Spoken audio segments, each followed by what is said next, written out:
Good morning, gents. Good morning. And here we are once again. I wonder how many times I've said that. 184. Jeez, amazing.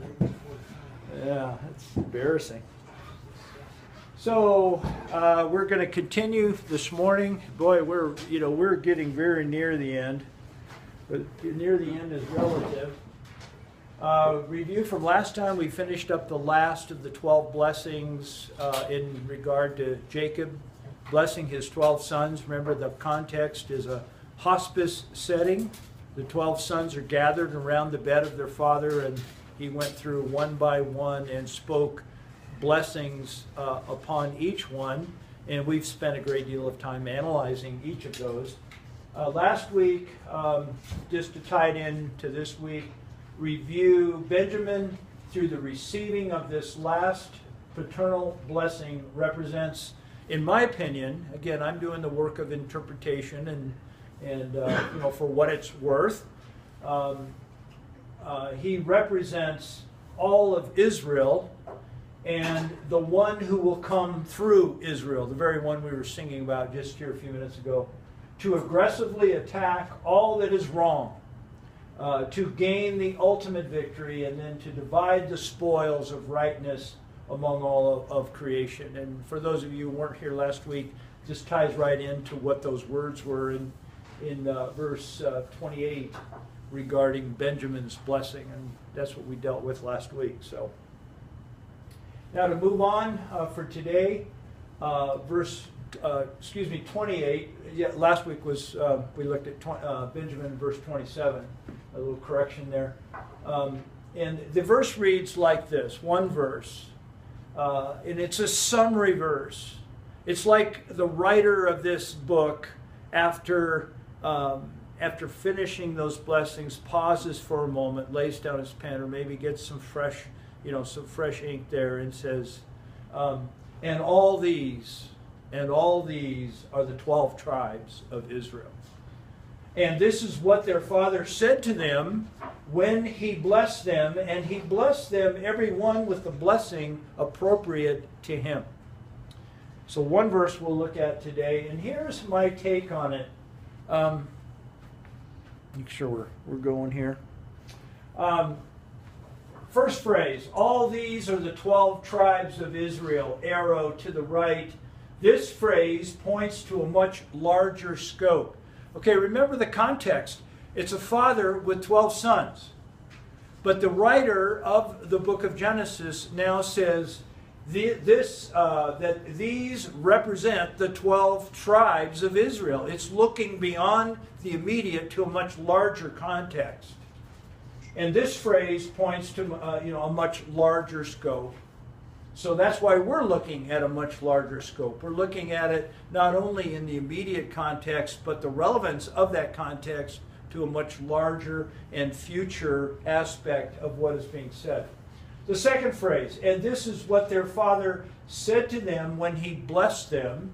This phrase right here points to the power that was spoken in them.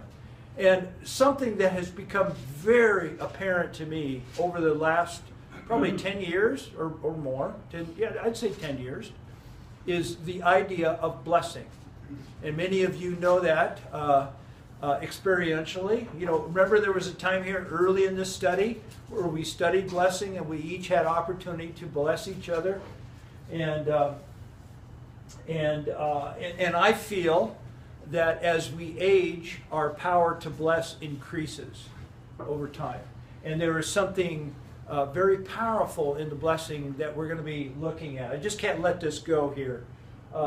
So when I see the word bless, I see the word life, I see the word restoration, I see the word power, and I see the word empowerment. I see all that pertains to what is good in that word. Multifaceted word, blessed. So the last phrase is, the phrase points to the unique role. Let me read it. He blessed them, everyone, with the blessing appropriate to that particular son. The phrase points to the unique role, the uniqueness of each of those blessings, but yet the multifaceted. Remember, we're looking at this, we can look at this as a whole. The 12 tribes represent a whole, so therefore it gives way to the idea of a multifaceted Israel. And all, like a variegated color, just like Joseph's coat of many colors, that Jacob gave to his son. The blessings to these individual sons could be looked at as a whole, as a multifaceted blessing to what the role Israel will play in the whole world events to come. So that's there. So a lot, short verse, but a lot in there, and that's my take on it. And then one more note before we go into the next piece here, and this really informs what I'm going to talk about this morning, and that's the idea of blessing.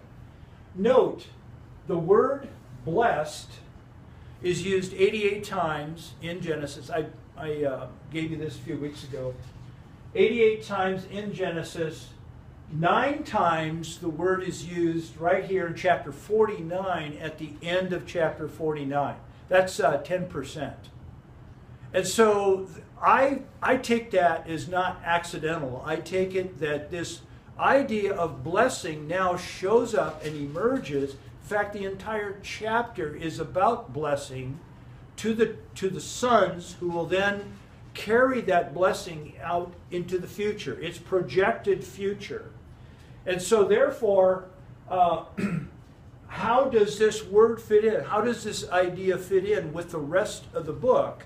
And that's where our focus is going to be this morning, is actually the kind of the 30,000 foot view. And so this is what we're going to talk about this for a couple of weeks here. We're going to take this idea, how does blessing fit into the larger context and into our lives today? How does it fit?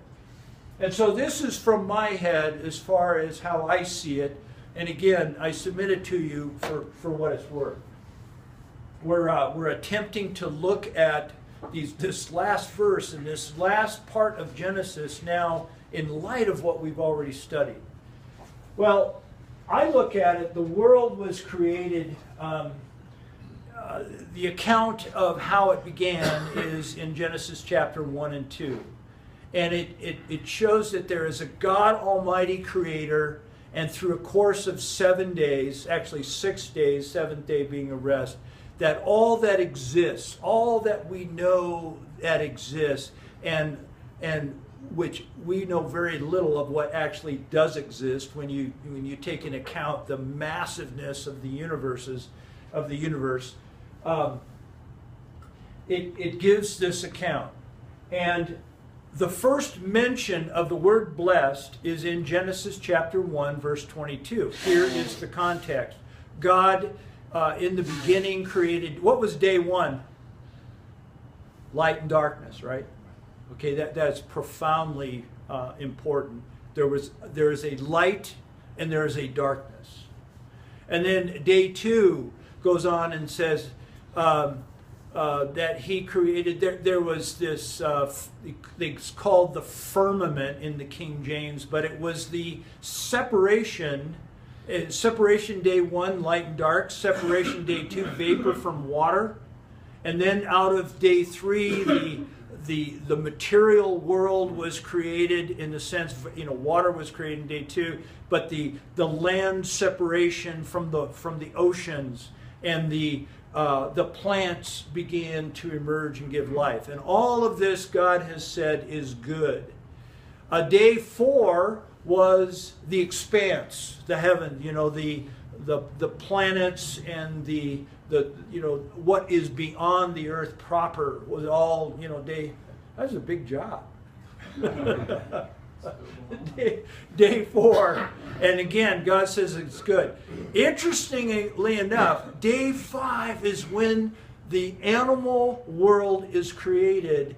The animal world, that aspect of creation, of which mankind then follows day 6, and God says that he blessed the animals, blessed the animal creation and said what? Be fruitful and multiply and fill the earth. That's the first mention. And then it follows in verse 28, same idea. He said that to the couple, to the man. I don't know if it was to the couple yet or to Adam. Be fruitful. He blessed him, said, "Be fruitful and multiply." So there, first mention, we get the idea of what blessing is, and I've got that down here. Key idea: to impart. When one is blessed, one is to impart life. Be fruitful and multiply.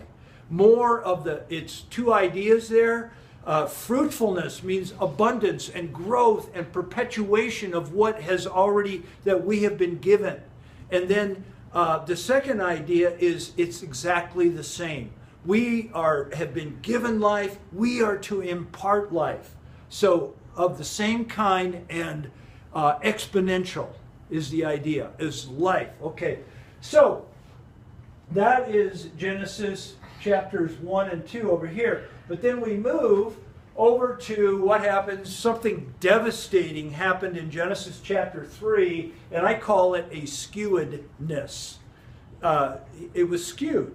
Genesis chapter 3 is skewed in what it looks like what God created, but it's out of focus. There's something that happened, something devastating happened that affects all of the rest of the story.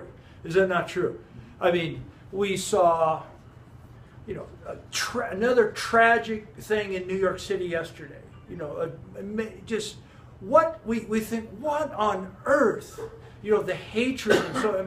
But it's happening, and it's happening all around us. These tragic events that have occurred and are still occurring. So out of this skewedness, though, also in Genesis chapter 3, there's something now that gives birth. Genesis 3:15, known formally as the proto-evangelium, first mention of the gospel, Genesis chapter 3, verse 15, where God says,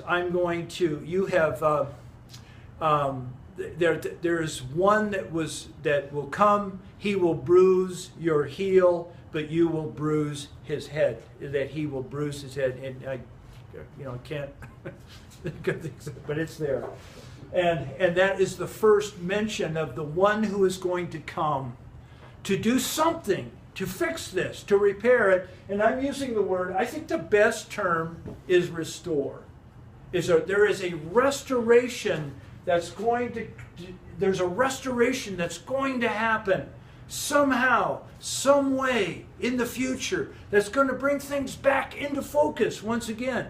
And that is the idea of the proto-evangelism. So in chapter 3, we see two themes now throughout all of the rest of the story of this constant evil. Genesis chapter 4, what happens? The first murder has happened. That's the effect of what has occurred in chapter 3. But alongside is this theme of restoration that's going to take place. And so then we move on, big idea here, slide 1, big idea, slide 2. Out of this, what I'm calling skewedness that gave birth in chapter 3, it says Genesis 4 and forward here, arrow, that now this theme of restoration is also moving ahead. That's what I just stated. So you got these parallel themes, but this is growing, this is moving, this is developing. And then now that brings us to chapter 49, is these blessings. Because it is very apparent that the first 11 chapters of Genesis is the beginnings and the developing and the story being played out. And then in chapter 12, right here, chapter 12, 1 and 2, God chooses a man, a Gentile man named Abraham, and says to him, Abraham, I'm going to bless you, and I'm going to bless those who bless you, and in you all the nations all the nations of the earth will be affected, will be blessed. There's that word again. There is a key part of God's restoration to bring it back to wholeness is this idea of blessing. It's at the very core of what it is. And through this, now it went to Abraham. The same promise that was spoken to Abraham is spoken to Isaac. And then finally to Jacob, who we've been studying. It's the same promise being handed down, being through this family that has been chosen to receive this. And I might note that it was a Gentile family in the beginning, yeah, which is just kind of fun. So anyway, Genesis chapter 49 then, at this moment that we've been studying over the last several weeks, I think this blessing then has now been imparted to the 12 sons. Notice there's 12 arrows here, and they're multifaceted arrows, and that the blessing to the nations through the sons, through the 12 tribes of Israel, that it is now the 12 tribes that will bring blessing to the nations in order to restore the nations. That it's all part of this theme, this plan that God has had from the beginning to bring things back together again. Now I've got a boatload of slides, but we're going to stop it here today, and we're going to go to a table time. I'd like to introduce this idea to you guys, and I'd like for you to talk about this idea of blessing at your table. To what degree, if blessing is a very important aspect of what God is doing, and that's in a very short time, that is what I've attempted to communicate. That it was from the beginning and it's still moving today. We're going to talk in more depth the next week about what comes after the 12 tribes. But to what degree, guys, at this stage in your life do you feel blessed? And then specifically, what does blessing look like? If we are blessed, the natural outcome is that we are to bless. We are blessed to bless. And so therefore, if we do feel blessed, what does blessing look like through you?